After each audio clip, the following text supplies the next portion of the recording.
In this video, we will look at the Search Profiles page, one of the most important pages of the CIMII, where we can explore in detail how a region performs at various points in time. We can find this section by either navigating to Search in the main menu, or by clicking Search Profile on the home page. From this page, we can see three menus, which we can use to customize our search to meet our needs. From the first menu, we can select Canada or any province we are interested in. For example, I will select Ontario. Then, from the second menu, we can select any city from that province. For example, I will select Toronto. Finally, from the third menu, we can select any time period from the drop-down menu. For example, I will select 2016 to 2020. Let's click View. We can see all detailed information on Toronto in 2016 to 2020, which is presented under 5 different tabs. The Demographics tab shows a breakdown of some key demographic information for the selected region, such as the percentage of immigrants in the region, age groups, education level, the percentage of visible minority population, knowledge of official languages, and mobility status. The Economic Dimension tab showcases the economic integration of immigrants relative to non-immigrants in the selected region. Similarly, the Social Dimension, Civic and Democratic Participation Dimension, and Health Dimension will showcase the social, civic, and health integration of immigrants relative to non-immigrants in that region.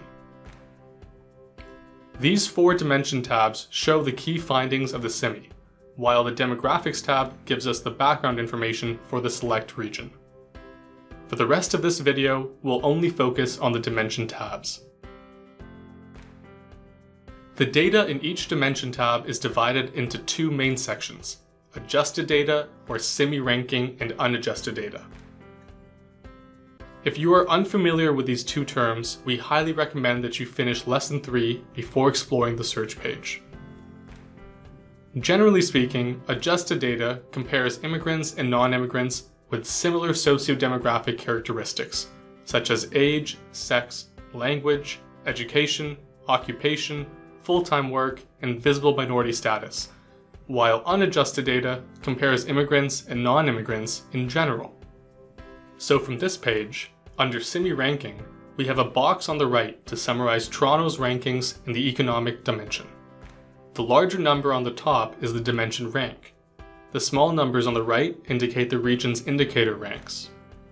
For example, this table shows that in 2016 to 2020, Toronto ranks 11th out of 35 cities in terms of economic dimension.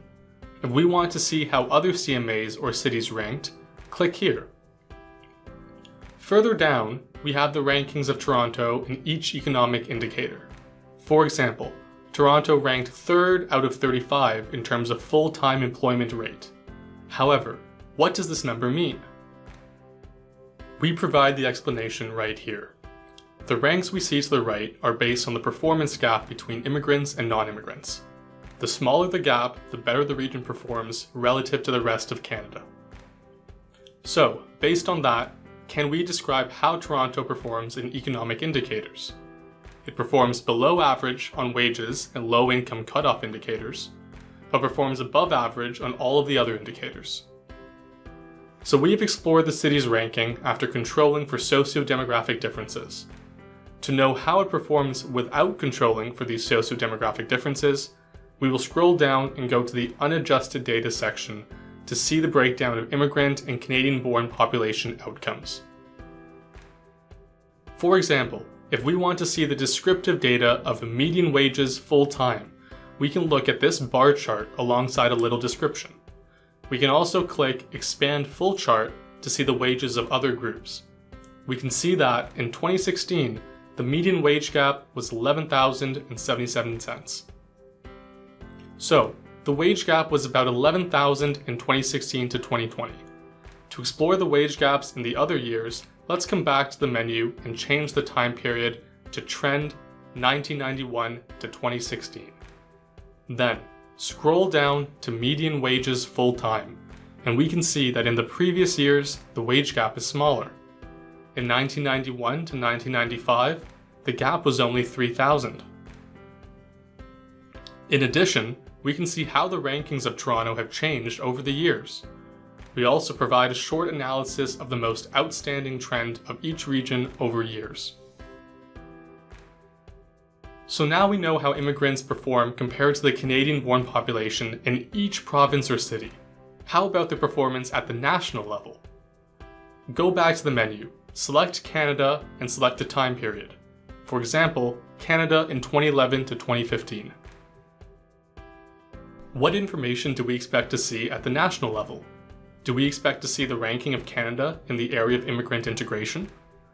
There is in fact no ranking for Canada because we don't compare Canada with any other countries.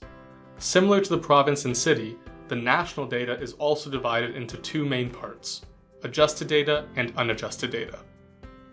From this section, we can find a lot of interesting information at the national level. We can even click Expand Full Chart to explore our added themes on sex, visible minority status, immigrant admission categories, and immigrant time of arrival. We encourage you to visit this page, play around the menus, and explore the information from there. If we want to find the detailed calculation or actual scores of each region, we can always go to the resources page to download all of the relevant documents.